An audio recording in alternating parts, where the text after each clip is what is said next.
Lakumu kudu ngerti cara aja ditinggal kapribaden ketimuran. Mangkoke keri ing jaman Mbok yo sing eling eling bapopo ketoprak cahya muda. Iya asik. Ayo olahraga yo.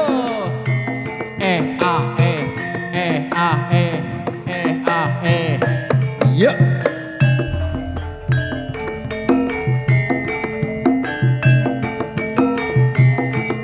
Mas Mutarom sugeng dalu. Yuk, Bos Aris. Mas aja dipleroi Pleroi Mas jadi moyoi karepmu jaloti esemi tingkah laku mung kudu ngerti cara aja ditinggal kapribaden katimuran. mangkoke keri ing jaman Mbok yo sing eling dik eling bapopo iku budaya Anjene bener kandangku Sa. Alhamdulillah. Cahya muda manyang gene bakaran kulon dhewene dalam rangka tasakuran. Sapa sing sing selamatan tong? Mak Darsi. Mak Darsi. Pundi nggih piyaine? Loh, ya Allah Gusti. Ketoprak rame ning ngene kok ditanggap kok malah ora dipirsani. Ngene iki lho Mak Darsi. Heeh. Piyantone sing wakile. Wakile. Aman ana wakile. Mbak Yune nggih. Wah, luar biasa. Mak Darsi nanggap ketoprak dikon delok Mbak Yune. Ngono. Iya cara umpama ngene iki dicekel dhuwit ngono wis pira wae to. Ngono ya. Iya. Ketoprak saiki wis apa regane wis alah wis puluhan juta. Lah iya. Ora timo jutaan. Puluhan tok kene iki. Ya ning alhamdulillah warga masyarakat kene angger duwe uni, duwe nadar alhamdulillah ya dijabah lantaran ketoprak cahya muda. Iya. Tapi tak dongakno. Kepiye? Muga-muga budar si. Heeh. Muga-muga panjang yuswane. Amin. Akeh rezekine. Amin. Iso momong putra lan putranipun. Amin. Nah, ngene iki donga ngene iki sing paling mandi iki dongane dagelan. Lah gayam. Teh awak makane aku ndongakno wong iki arang-arang mergo dongaku mandi. Kok iso mandi? Lho, Dek iki nyatane. Heeh. Mbahku lara nemen tak dongakno teksek. Tak baca kok iso. Lah piye? Dongakno ku ya sing apik kok malah teksek iku lho. Maksude teksek semaput terus balik tangi waras. Lah kaya ngono. Ngono ngene iki budar sing ngene iki wis mertandakno Tom. Kepiye, Du? Sok mben nek sedo ngene iki wis Janatul Naim. Wih, omonganem kok medeni wong. Ora arah mudeng ke Janatul Naim. Kok ana katul-katul bareng. Wong pakanan iwak kirik kok. Alah, iwak kirik nggo tombo gatel lho. Tombo gatel kok entek patang piring. Jane malah 10. Ora ana Janatul Naim sok ben iki budarsi. Heeh. Suwarga cadangane. Ngono. Iya mergo wis nyenengo tangga teparone, nyenengo dulure, sedekah karo kru ketoprak, sedekah karo kruson, sedekah karo kru syuting. Wis bener omonganmu. Iku sok sapa wae sing nyenengo wong sok ben nek mati bakal munggah swarga. Sapa wonge sapa wae sing nyenengno wong bakale munggah swarga. Wis bener omonganem, Du. Bener lah. Bener tenan. Diomongi kok. Rene Apa? ngomong piye? Sok sapa wae sing nyenengo wong Klebu Mak Darsi. iya Heeh. bakale munggah swarga mergo iki sing jenenge ngamal rasa. Ngono. Iya nyenengo liyan iki apik. Angger nyenengno liyan Coba nek mati munggah swarga ah.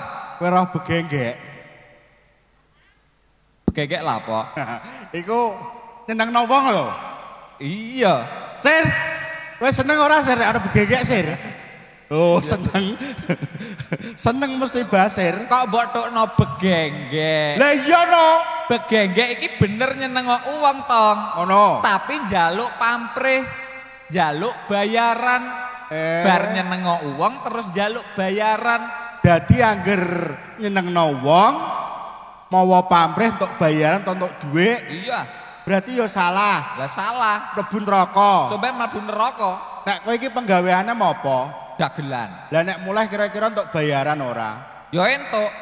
Bakal mlebu neraka padha ae kowe. Lah kok iso?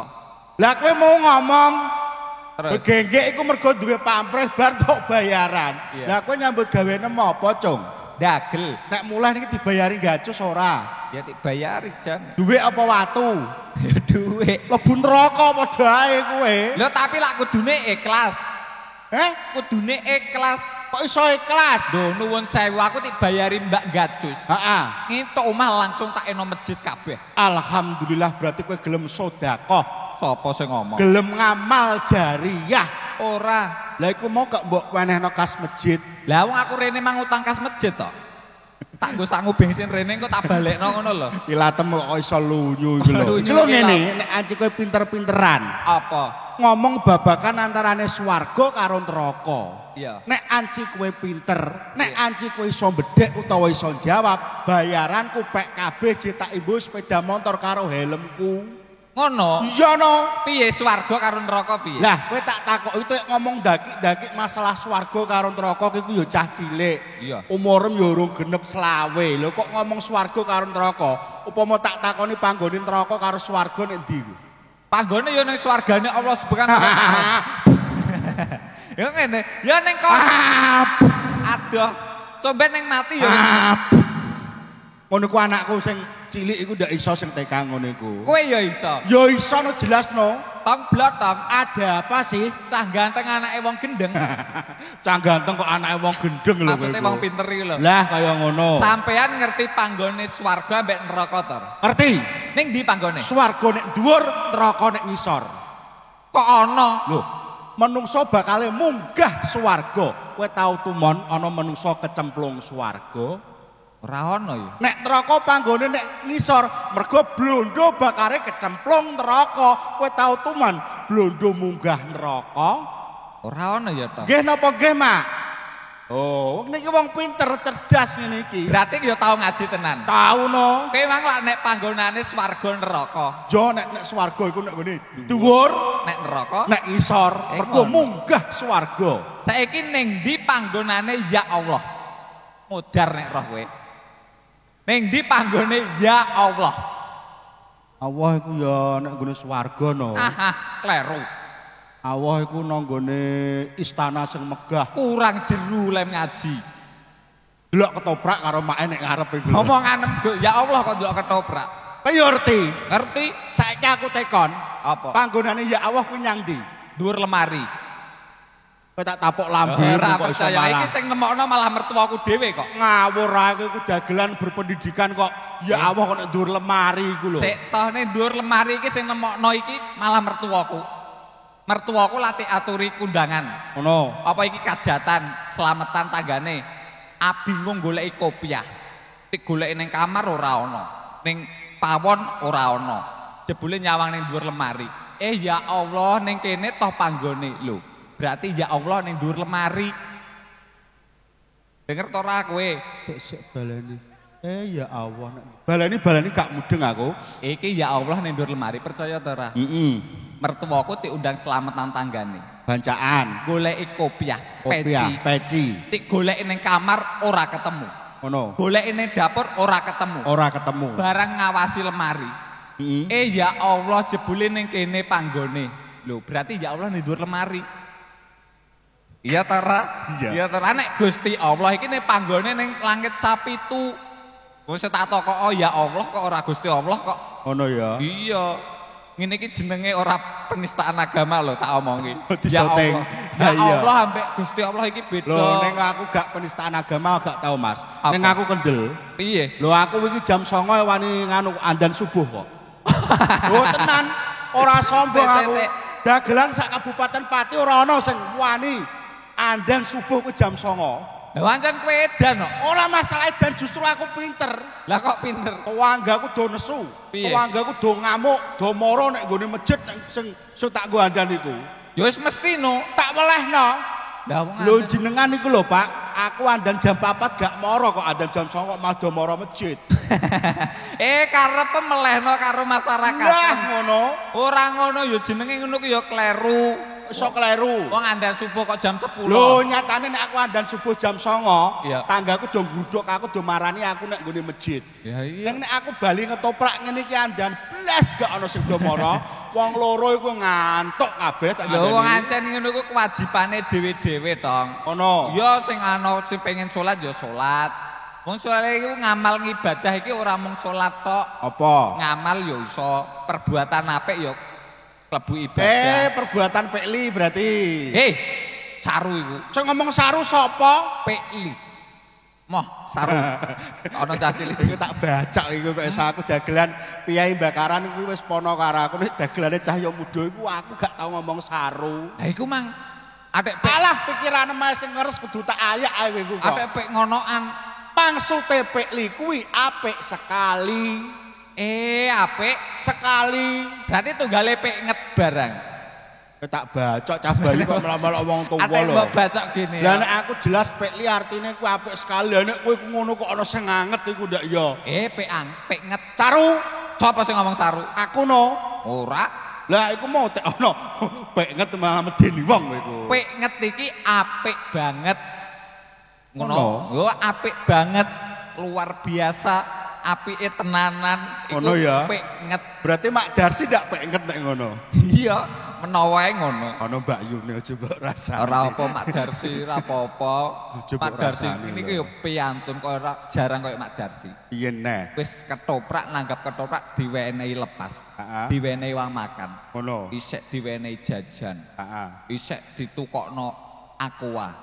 Ngono. Ini ki Pak perkara senenge karo ketoprak. Ngono ya. Iya. Nyatane apa kang dadi sedyolan panjangane ya kasembadan. Heeh. Ora mung Mak Darsi tok, muga-muga sing bengi iki wungon, Piye? sing bengi iki wungon mirsani ketoprak Cahya Muda, Heeh. tak dongakno muga-muga sesuk Piye? karipan. Ngene kok jare wong tuwa le jajal le Mak. Omongan dan telonyar-telonyor ini ki jajal. Klonyor-klonyor piye no upama aku ndongakno ya, Iya. tak dongakno sugih wong aku ya je melarat. Terus ndongakno. Upama tak dongakno duwe mobil aku tumpakan ku sepeda motor ndak karuan sing donga mandi kaya mau ah. Ngono. Dongane karipan. Ya wis umum. Lah iya makane ku dongaku mandi. Ya ora ngono ngene iki ngebot-bote ngiwangi mergawe sampean. Ora ana kok mengangi mergawe iku lho. Oh, tititane delok ngiwangi melek sampean. Sampean ngene iki nek ora ana sing nonton. Ya ora masalah, sepenting kan bayaran aku. Kok bayaran ngene iki jajal sampean jengklak-jengklek ndur panggung bar entuk duit. Ngono. Jajal ibu-ibu ngene iki kok nek rampung mantuk entuk apa? Karipan tok. Lah iya. Ngene iki melok ngewangi mergawe sampean. Ngono. Maksudnya ngewangi mergawe ku nek upama aku gampangane misalnya aku dadi sopir, ngono ku make dadi kernet. Upama aku dadi tukang batu, make dadi tukang labur, tukang ngaduk. Lah nek mosok aku dagelan make ndelok kok iso ngewangi nyambut gawe iku lho. Ngene iki ketoprak tanpa ana sing delok. Muga mergawe kuwi apa semangat? Ya ora semangat Lah mangkane iku anane semangat mergo ana. sing ndelok. Lah iya. Mak, aja mulai nggih Mak nek merampung nggih Mak. Ben kula seneng nggih Mak. Ora ana ngene iki wis seneng. Sing tak gumuni wong semene iku lho, Nduk. Sapa? Perawan kabeh. Perawan nuntem pucet kono. Pripun Mbah Kong? Lah, Pripun? Gubuk Asmara. kalih. Loro juga ditayepno, J. Heeh. Gubuk Asmara kareh loro juga nggih. Nggih, paring asma sinten, Paring Mbah? asma sinten? Bapak Reban saking Ketip. Tip. Tukang bakso nggih kula dongake muga-muga baksone laris, baksone ajeg bunder-bunder nggih Pak nggih. Ora ana bakso kok kotak.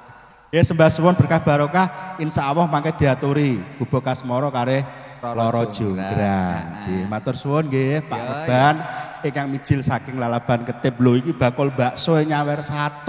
Lah iya. Kok dagelan kok ora tau nyawer iku lho. Dagelan kok mbok nyawer dagelan. Lah ya ora apa-apa Ngomong sekali-kali amal karo kancane wong Mak Darsi nyatane piyai bakaran ngamale ya karo ketoprak bakaran kulon. Ngono. Iya no. Iku mang asmane sapa sing nyawer? Pak Reban. Reban. Ngono. Jajal kowe apa ngerti karepe Reban? Wah, nah aku yo anggur karek cak-cek ah. Asma kinarya japa? Lah, nama membawa doa. Reban. Hurufnya apa kabeh? R E B A N. Yang pertama, R.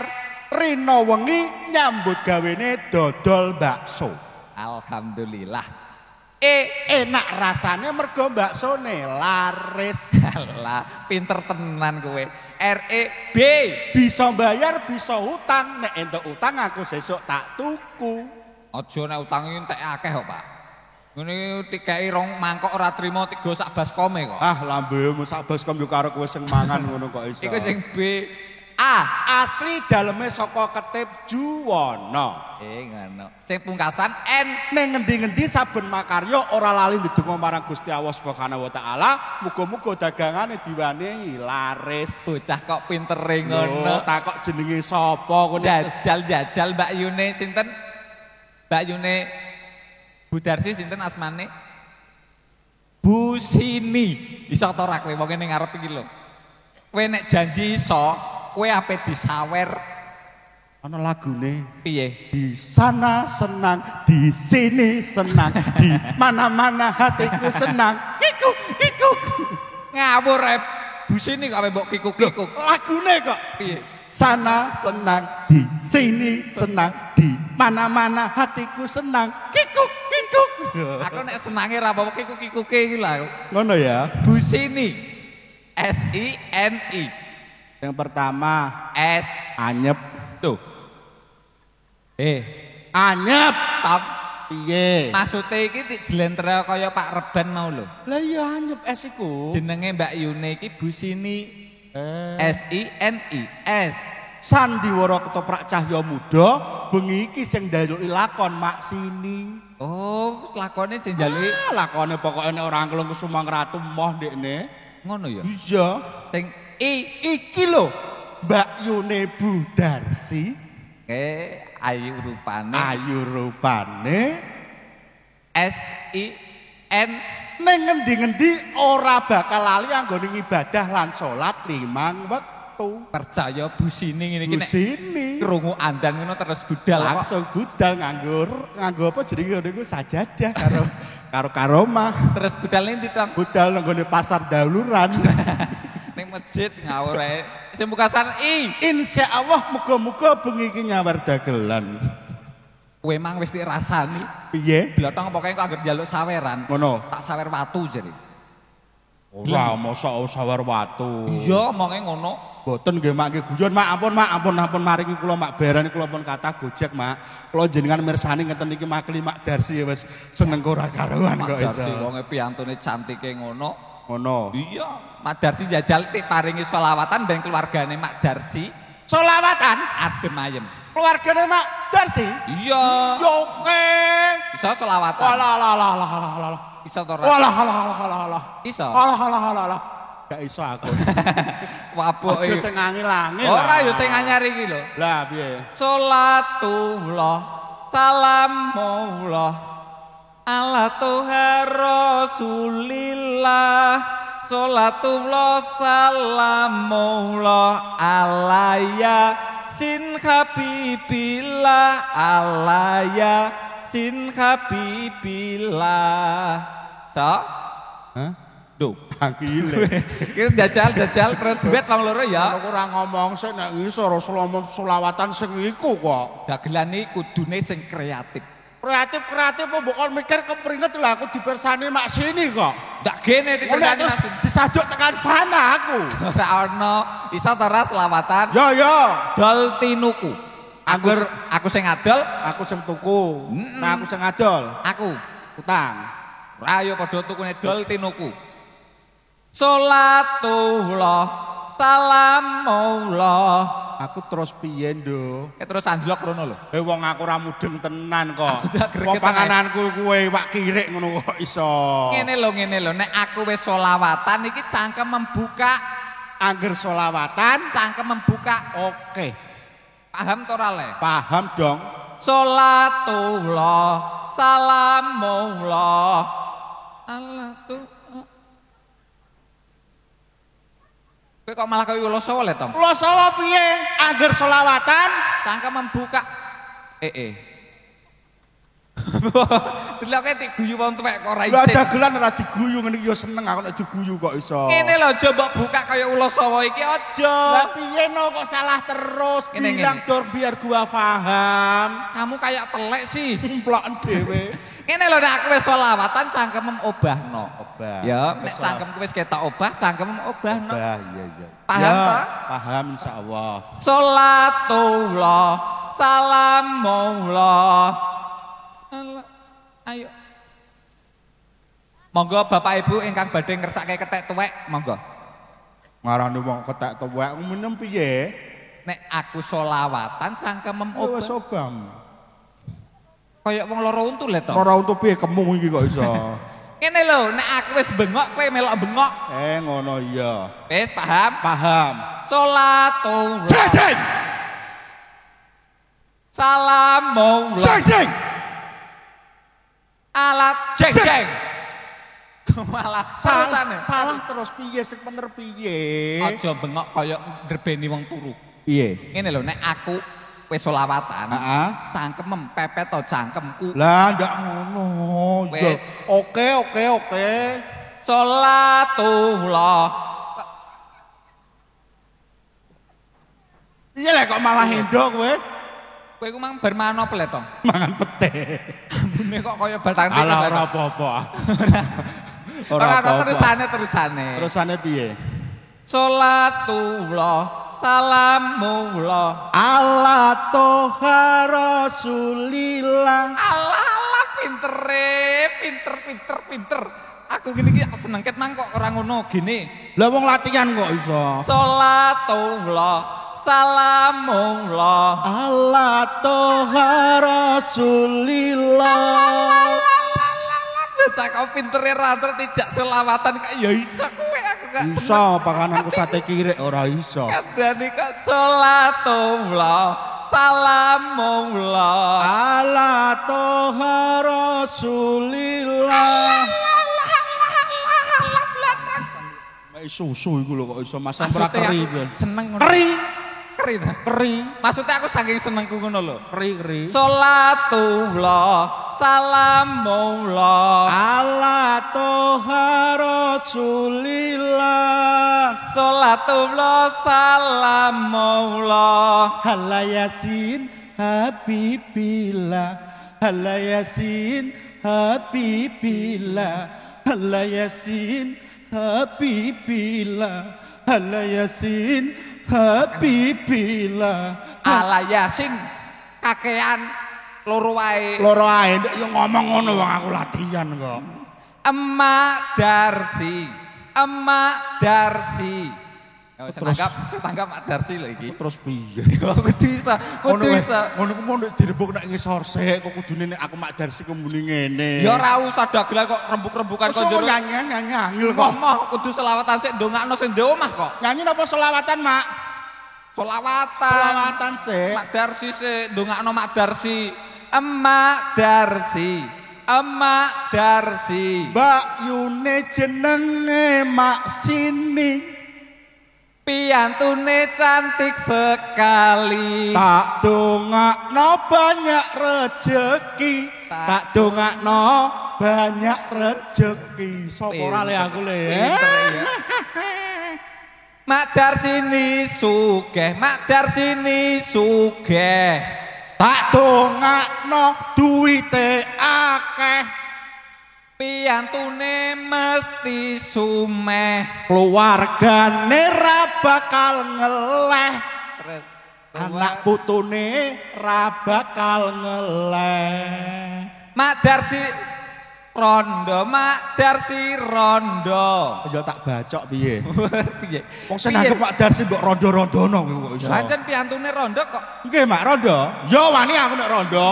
Mak Darsi rondo. Monggo kula dipek garwa. Wes golek.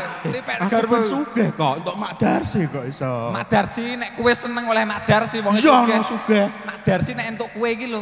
Mosok rabi kok karo King Kong. Awak gede ngono. Ayo, Makdar si rondo, makdar si rondo. Tak dongakno uripe mulya. Muga-muga munggah suwarga. Tak dongakno panjang yuswa. Tak dongakno panjang yuswa. Pinter. Aku kok iso.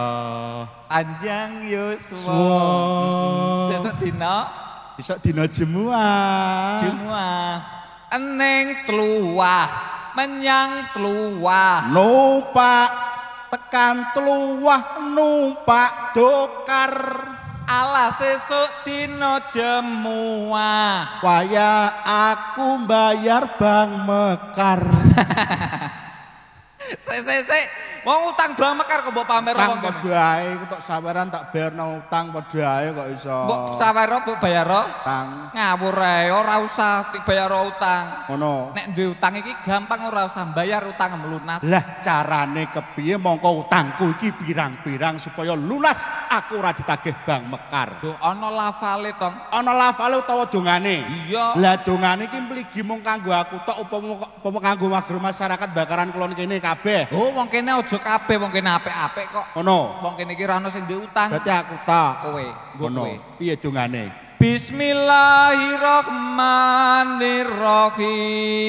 Bismillahirrahmanirrahim. Allah. Kok kaya nang gendruwo ya to? Iya wong aku anake gendruwo iso. Nggo kowe dhewe lho ya. Iya. Indrin baikon nombenen utangmu mesti lunas. Angger lafal iki mbok enggo Heeh. utang pira wae ora usah bayar bakal lunas. Indrin bae kono benem dhewe. Wong Lah, kok iso kok seneng nek kancane Piye? Mahfud iku kok iso. Betapa? Awake dhewe surung pandonga. Heeh. Ah, terspesial kagem panjenenganipun Ibu Darsi. Nggih. Ngene iki ya disyuting. Ya. Di live mboten Mas niki Mas? Mboten Mboten. pantesan tak goleki teng omah kok gak ketemu. Ora dienggo kenang-kenangan. Lah dienggo kenang-kenangan nek panjenenganipun Mak Darsi tasyakuran nimbali ketoprak cahya muda. Heeh, muga-muga tansah kaparingan panjang yuswa. Amin. Bagas waras rezeki ingkang lumintu. Amin Allahumma amin. Amin. Semono uga mak-mak sing saya mirsani dalu punika didongakno kepiye, Nduk? Muga-muga sehat awake akeh rezekine. No. Iya sing petani muga-muga ulu pawetune bakal malimpah ruah amin Allahumma. Amin. Sing pegawe sing duwe tambak muga-muga panenane ya akeh amin Allahumma. Amin sing pedagang. Muga-muga akeh batine laris dagangane amin Allahumma. Amin sing tembel ban. Muga-muga Ya mam tuban lho aku cerak. rawani ya. Ayo terbang lipur. Heeh. Iki mono pamundutan loro saka Bapa Reban mesake ana Bukas Moro karo Loro Jonggrang. Nah, monggo dumateng panjenenganipun Bapak Wiro Pradoga. Aturan kumu alhamdulillah adikku Yadi wis sehat, wis iso kumpul makarya karo awake dhewe neh. Nggih. Muga didongakno muga-muga Bapak Yadi lan kru gamelan kru panjak kabeh tansah kaparingan bagas waras, Amin. rezeki ingkang lumintu. Amin Allahumma Amin. amin. Nah. Loro Jonggrang Mak Pon. Wedoke ya. Wedoke ya. Loro Jonggrang. Ngono. Langsung lanang-lanang tak gini. Ayo Loro Jonggrang sik bariku terus diwenehi Bekas Moro. Bekas Moro. Sembarang Mas Jaden Anut. Anut. Sing penting terspesial sebagai suwun sanget dumateng panjenenganipun Bapak Reban ingkang mijil saking Lalaban Ketip. Muga-muga anggone dagang bakso diwenehi laris. Amin Allahumma amin. Nah ning kene Loro Jonggrang tak peok tak golek dhuwit. Mbak Dwi iya. Mbak Dwi Mbak Wi. Lah ono alon tak Nilai lakon. suarane Mbak Wi. Ono. Yuk monggo.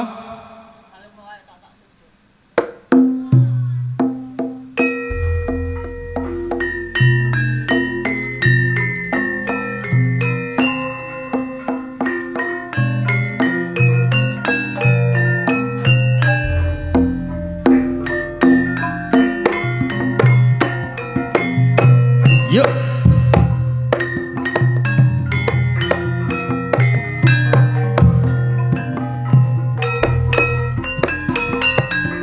Lara jonggrang kuwe pancen ayu tenan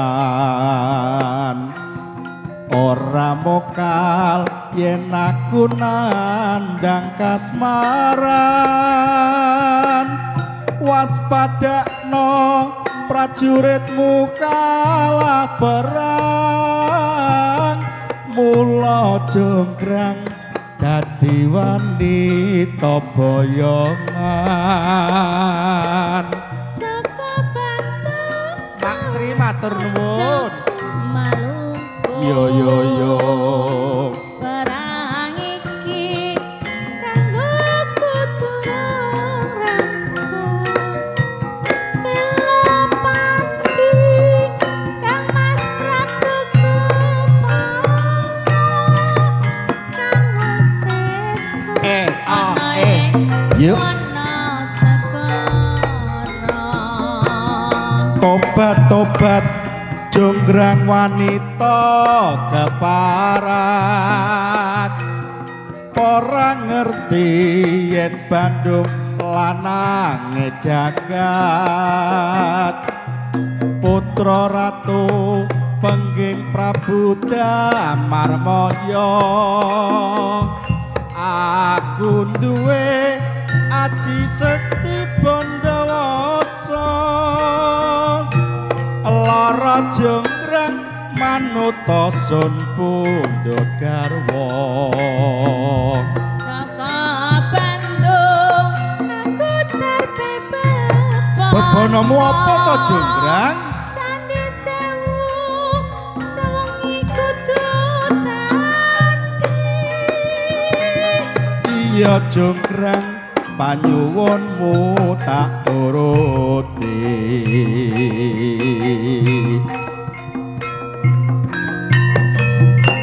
Cahya Muda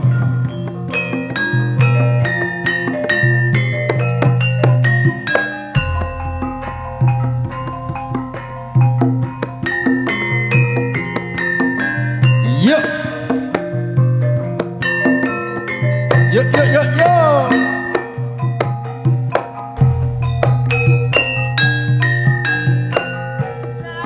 liwat aku kelingan gubuk kae biyen tak goleren ning cagak kebak tulisan warna abang tondo isih sayang jenenge gubuk asmara biyen kae tak go andung tresno tanpa bantal tanpa kloso abot-abote ketaman asmara gubuk kae nyimpen wadi kawit biyen tumeka saiki gubuk kae kebak crita wayah wengi nganti gagat rina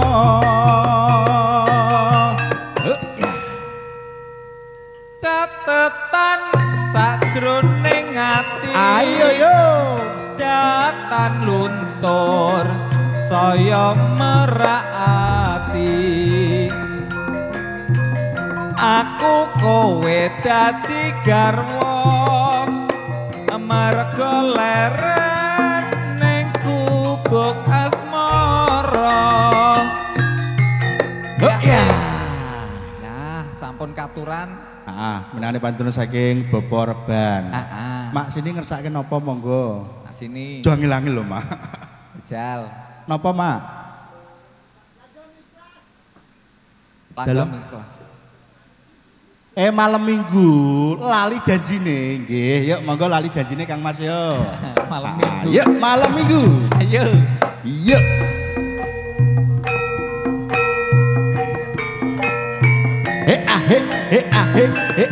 Cahya muda bergoyang. Makarya Sinareng Anggi Putra.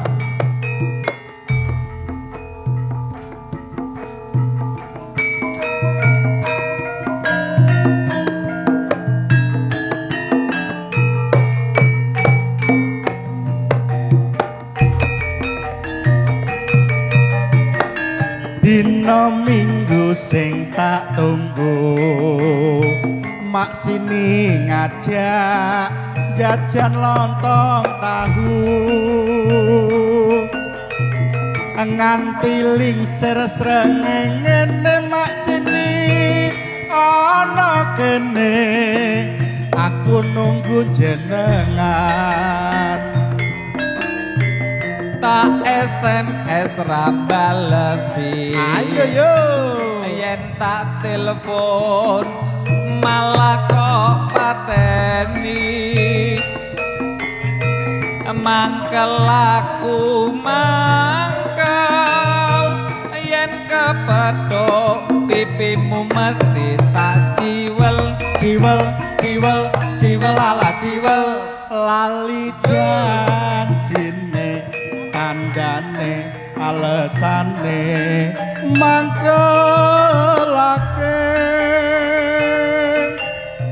sapa wong sing ora gelo tewas dandan kowe ora teko ya jan-jane kowe ning endi gelagatmu sajak nyupriyani atiku sujono kowe kencan karo wong lanang liya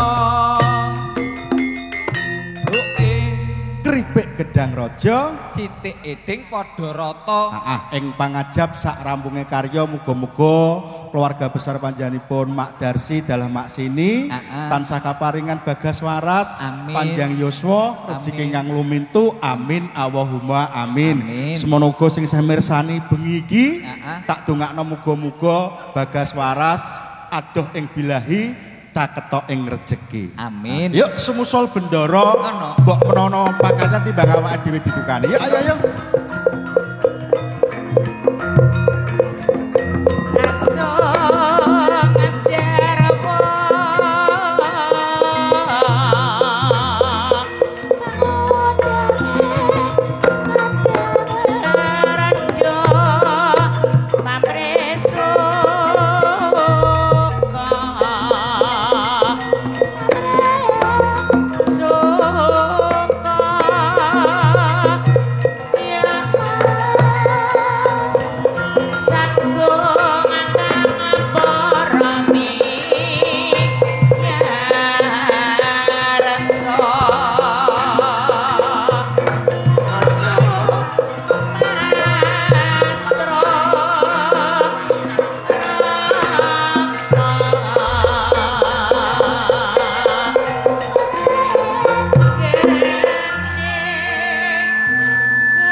Watun Rekoto Sari gelem ngulinake.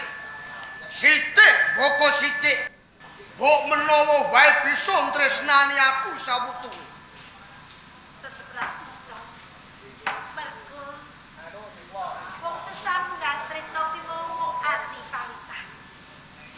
Sakjroning atiku ora ana rasa tresno kanggo sapi. Senajan to sadang sapengina. Gedhe samprico paribasan. Watun Rekoto Sari gelem ngimbangi katresnanku rumangsa marem sajroning atiku Rekoto Sari. Jagat punika tigelar rombo. Kathah wanita kang indah Sulistya wangi. Sanesipun Rekoto Sari kertas ikan. Ing jagat iki tigelar rombo. Ora musa godhong kelor kembar tebani. Nanging yen ora Rekoto Sari, aku mau kula latenono aku wong ayu. Gelem apa ora? Bakal tarudo paripeksae. Jenengan badhe kudu paripeksa. Yo, Nggih. Senasa kelapa wanita kula badhe bong. Kula badhe sepiro budi kandhane?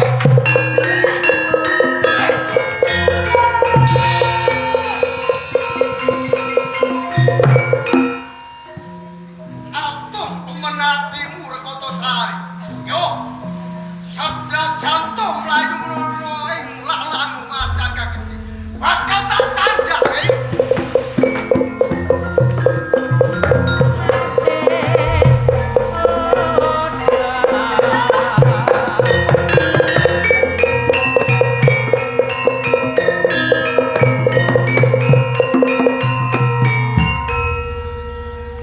Ora teges aku tambut karo kowe.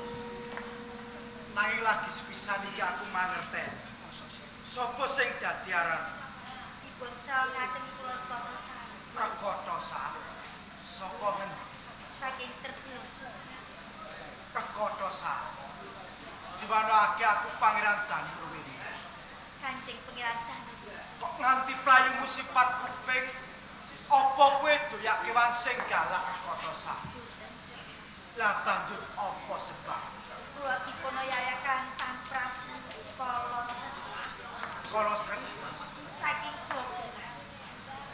pamrih apa kok nganti nuduh paripeksa karo kowe? Piyambakipun pintut garwa dumateng. Jalan kula boten gadhahi raos tresna. Katestanipun boten kula tampi. Sabanjur Kula dipun prawosa. Kula ijo pejran kok kersa sapiatur dumateng kula. Rekoto Sari. Aku ora kabotan yen to meni sabiyanku karo kowe. Nanging yen tono kedadian kaya mangkene kok garwamu ora sabila karo kowe. Kula dereng gadhahi. Oh, kowe isih lega. Kula tasih. Yen ngono padha karo aku Rekoto Sari. Aku isih jo. Jenengan tasih. Mula ngene Rekoto Sari. Aku sagus sabiyanku karo kowe. Nanging ana pitukane. Dodo-dodo. Ora waton kowe gelem dadi katresnanku, aku sagus sabiyanku karo kowe.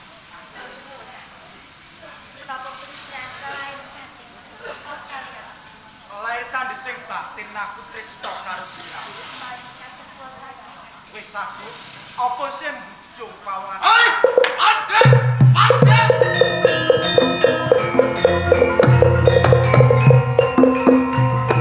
Ayo, Putra. Kaboyong oleh boglap minangka garwa Prameswari. Kula boten tresna. Pawan iki sing mbujung kowe. Sopo kang dadyaranmu, Gus? Diwanakake aku Pangeran Danurwendra. Pangeran Danurwendra. Bali sapa sing dadi aran? Dewanoke, aku Prabu Kalosrenggi. Prabu Kalosrenggi. Bener, Pratelaning Rekoto Sari yen to kowe kepengin urip bebarengan karo Rekoto Sari. ora kleru. Kala Srenggi. Kepiye? Yen to kowe mengku salah sawijining wanita kinarya garwa.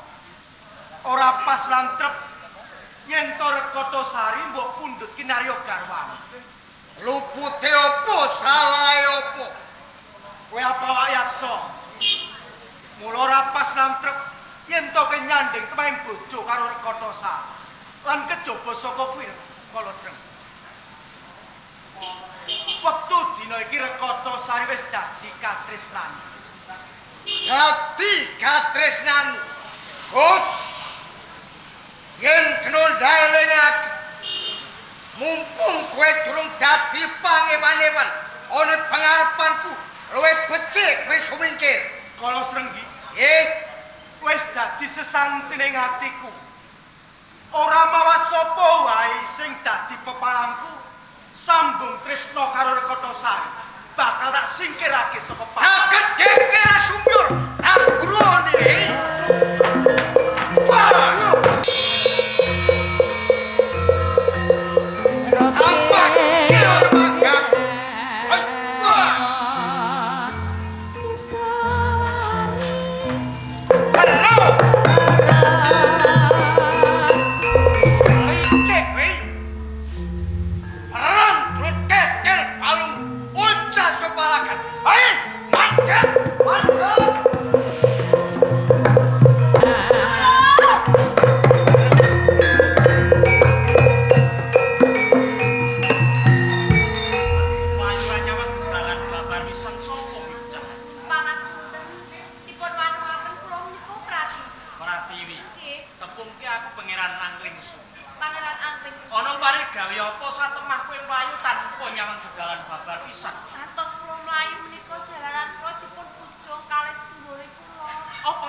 Sliramu aja was lan sumelang. Kalau mentok Kala Srenggi kae mungkung bujung, aku bakal mbudidaya sabiyantu karo sliramu. Rekotosari. Ayo, sapa? Iki monggo mlayu. Lho. Kowe dalem iki. Tak goleki. Nganti tepung gelangku ku goleki kelawan kowe. Wah, Kang Mas Angling Kesumo. Menika dawah kapasan yogi kula saged pinanggihkan panjenengan. Sebabe opo? Sak sampunipun kita pepisahan. Wonten sakraipun wana kula pinanggihkan putri ingkang nami Rekotosari. Rekotosari. Inggih. Piyambakipun kapotho-potho kaliyan Prabu Kala Srenggi. Terus Kula sabiyantu kaliyan Rekotosari. Kelampan kula tanding kaliyan Kala Srenggi. Kula asoring jurit Kang Mas Angling Kesumo. ora mung kowe di Pangeran Banur iki. Satenane nggonku pepisahan kelawan kowe nemu lelakon kang padha. Aku tetulung nglawan bocah desa kengaran Pratiwi iki kang dibujung dening kakangne dhewe sing jenenge Prajaka. Arep dibak bojo, kanyata dheweke nalika suna lair Dampit. Ning dheweke saiki ora gelem Pak Banjur mlayu dheweke murka si Prajaka malah wong tuane Pratiwi dipateni. Mula ora mokayane aku tetulung lawan Pratiwi merga ora ketang piye aku ya duwe rasa seneng karo Pratiwi. Kanyatan aku tanding lawan si Prajaka, sedulure si Pratiwi iki aku kalah. Panjenengan kawula. Wah, lajeng kados pundi?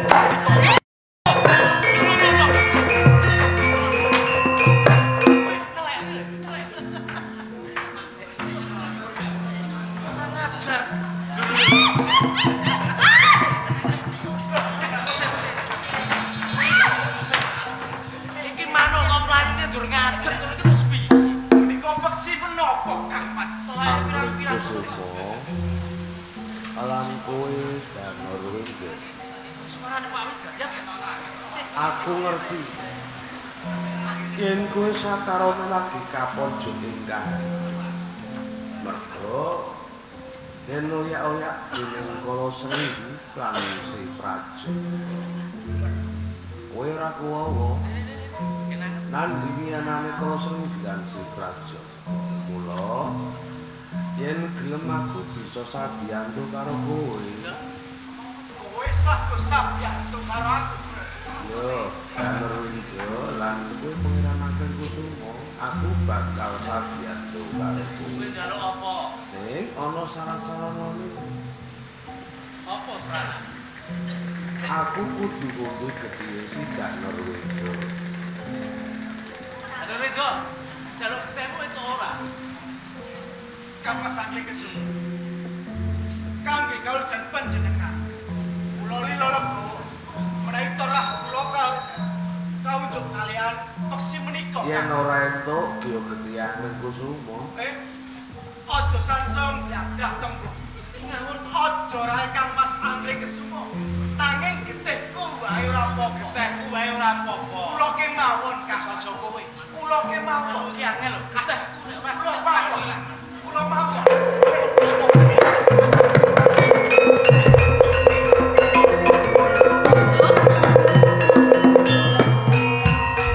Ya ora tenang. Bener panggraitaku to. Pripun Kang Mas? Suarane Rama. Rama. Ora nyangka bakal pisan jebul si Danur Wendo gedhe tresnane kalawan Angling Kusumo. Nggih. Tenane pancen bener wujudan persilta manuk mau panjenengan Rama. Ayo ya kok Rama kuwi nodi kawan sira sakarone. Kuwi ya padha-padha terus. kula niku malah gumun niku mau manuk tenan apa dudu. Akrama Manuk dhewe itu ora Kula wau panjenengan menika njilma dados peksi napa? jane maku njilma manuk perkutut. Lah kok dados ageng semonten. Keliru sing dadi manuk peksi mau. Kula nyuwun tulung panjenengan. Gandeng kula niku nemahe lelampah benahe nyaran sanun pirsa mboten sah. Kula matur wonten rasa panjenengan. Iki pengen nyun sabiyane pun. Nggih. Suminggi wong saka papan. Oh, monggo, monggo.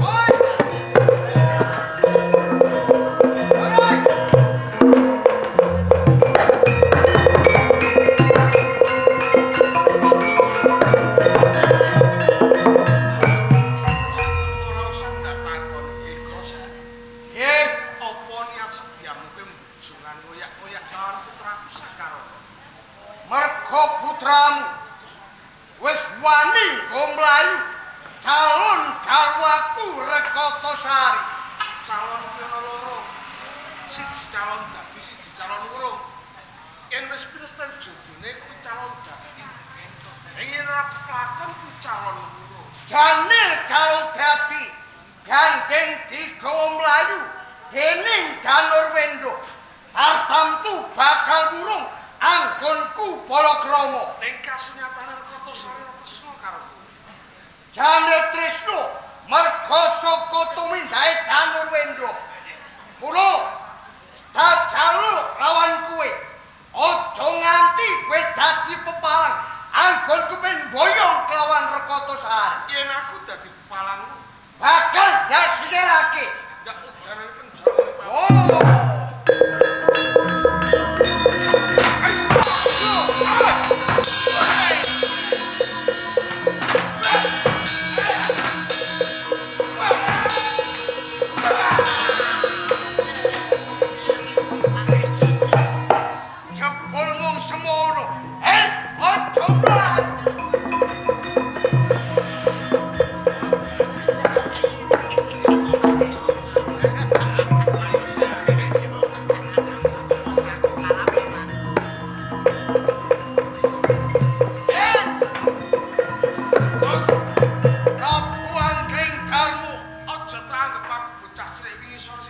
aku kok lempoyange. Aku miris getih wedi karo kasunyatane. Kowe wis suntet saka tenging palagan. Ya nek papan kene marganing matimu. Ayo, tangkep Jojo Gandaran Bau.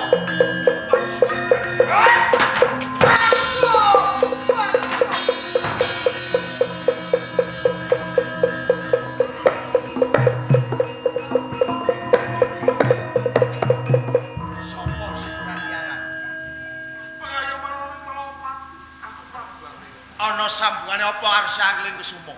Angling Kusumo kae putraku yen ora klewepe Praja. Yo, aku Prajaka golek Angling Kusumo. Yen kowe golek Angling Kusumo arep kapan? Arep tak pateni mergo ganggu karo aku si Pratiwi. Palamu. Kowe dadi palaku.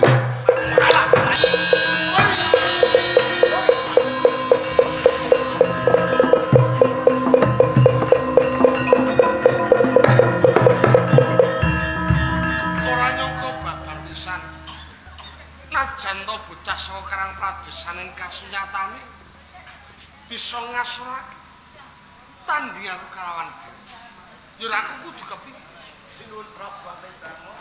Kakang Patih badhe Ngantos panjenengan lajeng-lajeng saged wono. Deripun enten menapa? Sinuwun Prabu Antedarma. nembe kemawon kula tandingan kaliyan bocah saking Karang Pradesan ingkang nami si Praja. Piyambakipun bujung dhateng putraku Pangeran Angling Kusumo. Lah iki dipun kersake putra Prabu semantos dipun bujung jalaran wonten wonten ing dirembah. Salah satunggaling wanita ingkang kaboyong dhateng putra kula Angling Kusumo menika ingkang badhe dipun tresnani. Saklajengipun Lampan kula tandingan kaliyan nem-neman kang nami Praja ning kasunyatan.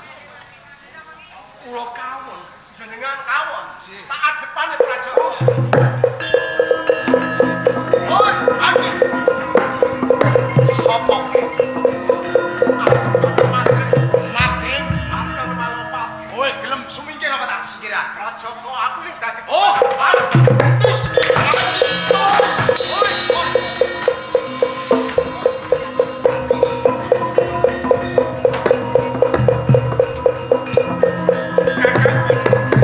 Dawa dalem. Kados punika berusaranipun nggih panjenengan tandingan kaliyan bocah kang Praja. Estunipun panten sekti mambara ingkang namipun Prajaka. Kula kawon. Yen wonten tumindak lan pakaranipun Prajaka menika boten saged dinamel. Lah niki ngangge cara kemawon. Sing naminipun tak gadah mantu Pratiwi calon garwa Angling Kusumo. Niku didamelake anjang-anjang. Mangke sak ngisoripun anjang-anjang didamelaken pluwengan. Mangke Prajaka tasih bujung kalih Pratiwi piyambakipun den kemplung wonten ing jurang kala wau. Nggih, monggo didamelake anjang.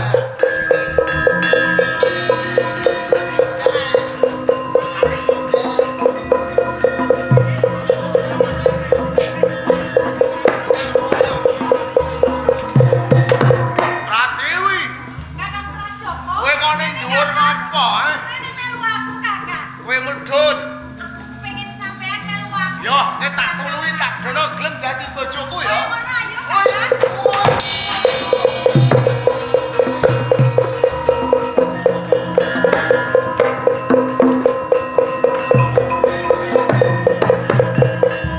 Kakang saking badhe matri anjang. Dawuh dalem. Sun Prabu. Menawi boten saking payogupan jenengan tertamtu kula badhe kawon kaliyan si Praja. Nggih. Astunipun Prajaka sampun mungkinpun sedo cemplung jurang sejono jagali. Radene wedal samenika putra kula kalih sampun sarengan kalih kula Kamara kinantenan dhateng lare kalih pawes. Monggo sami-sampun boyo wonten ing Palopah. Ngaten monggo.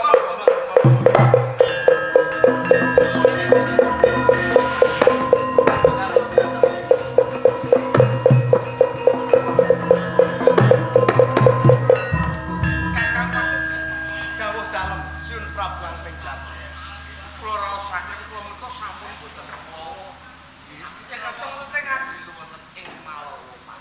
Dina saking menika kula badhe sira Prabu. Jumlah amin. Kakang Prabu.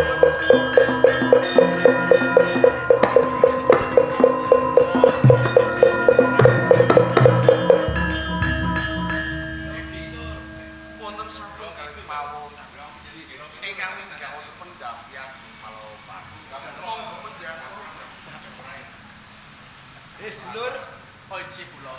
pasuranmu beda wong supaya Malopati. Jen kowe disebut sapa jenengmu? Lan saka ngendi pinangkamu kowe? Kula kala Swida. Kala Swida Saking Malaya Kusuma. saka Malaya Kusuma. Leres. Nganti kowe munggahane kraton Malopati. Apa sing mbok karepake? Pengen pinanggih Sunan Prabu.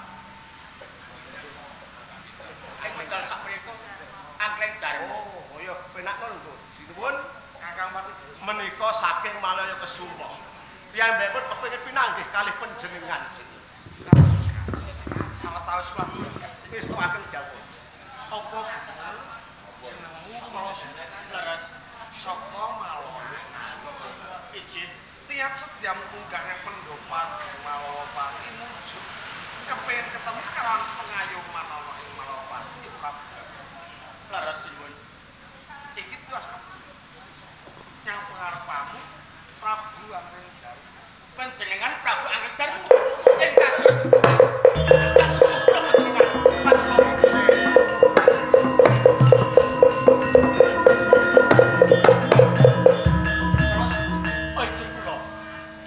sawise ki mangerteni yen panjenengan Sang Prabu Anggrenggari ndur penyejak kelawan panjenengan. Kelawan aku. awit ing wedal sak menika ibu kula Widaningsih menika yen to kula Sudarma kula mapan wonten ing Malopati inggih kula Sunan Prabu Anggrenggari. Cekane kowe putrane Leres. kalau Oji. ya yen pancen kowe bener putrane aku bakal nampa paswitamu lan aku gelem ngakoni yen kowe putrane ana syarat.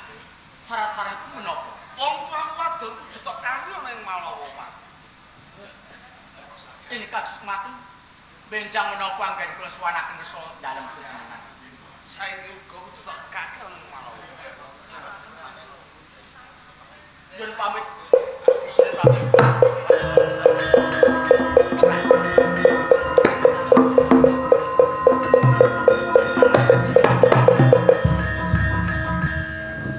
Karyan watu bagaimana? Dawuh dalem Sun Prabu Anggrenggari. Redene sampun boten wonten perkawis malih kula badhe jumenengaken dhateng putra kula siang. Oh, ngaten monggo. Pinter kali bawon wonten pasir.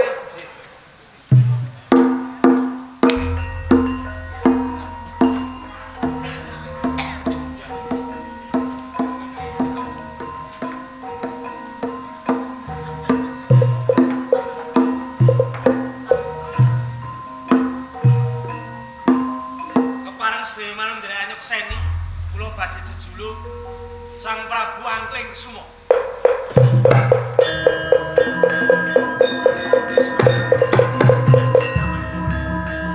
Mas Janowendra, satu teman sauté monggo paman, monggo salu pasuwan kula bibarake.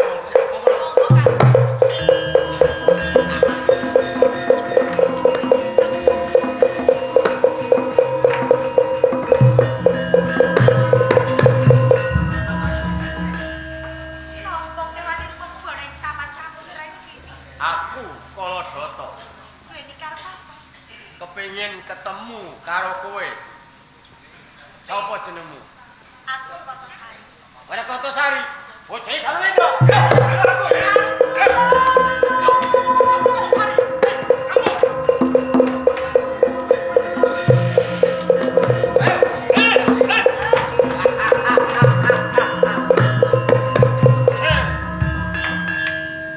Kotosari.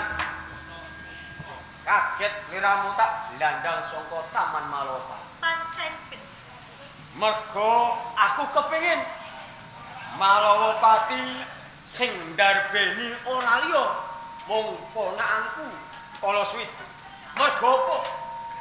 Senajan kaya ngopo Kalaswida putrane Prabu Angkleng Darma.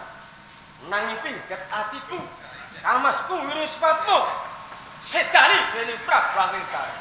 Kula kanthi dalan iki bakal tak gawe geger Malopati. jadi aku radeni luput kelawan kuwi.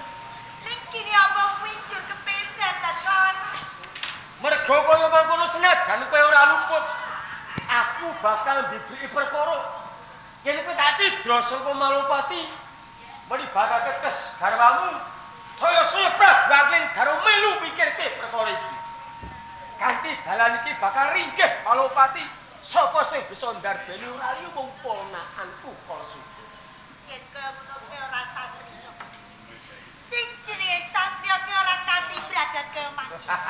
Yen pancen kowe wani kelawan Kanjeng Rama, kini apa kerep tandingan kelawan Kanjeng Rama? Ibarat aku bakal negara wit sing gedhe. Tak rempeli bangi sithik nggo sithik klebu kowe. Mergo aku goleki karingkian ana ing Praja Malopati. Mula tak rusak Malopati, kowe bakal tak prawoso ya.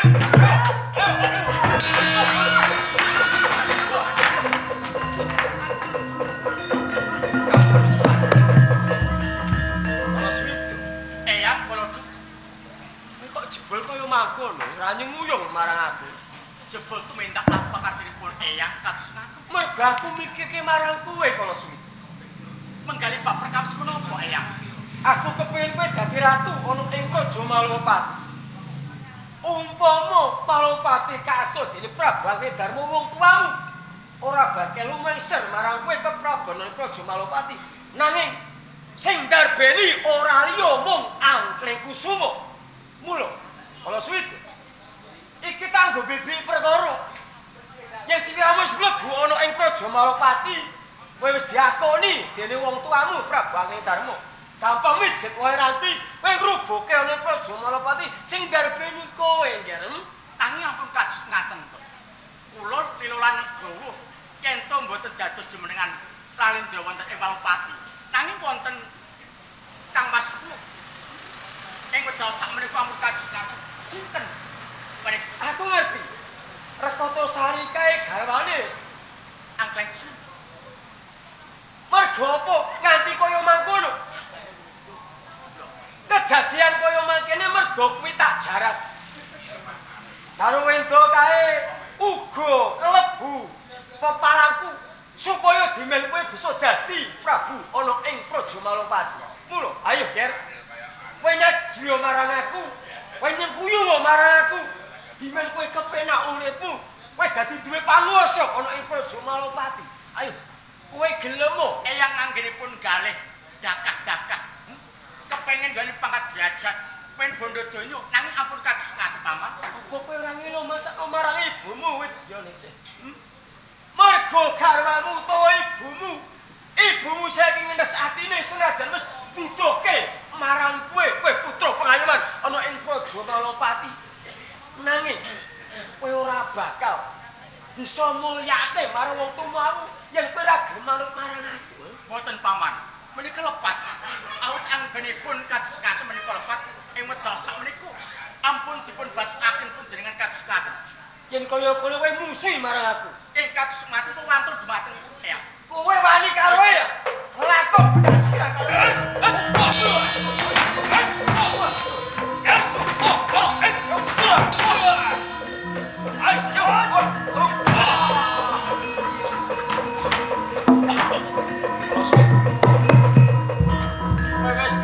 Mateni marayang. Mula eling-eling den eling-eling ya kala suwida. Matimu besok luwih dening aku, Wen. Nyai Kalasutra. Pun kanggo ngelaki kumpan wong lan sampe. Kang Mbok Rekotosari. Sak sampunipun ing wedal sakmenika Kang Mbok sampun paring pitulung. Nanging sakderengipun badhe kula bali wonten ing Malopati, nanging ing wedal sakmenika ing dalu menika lelampahan Angling Kusuma Ratu sampun paripurna monggo ngras pantes Gembul Bejana Andrawina.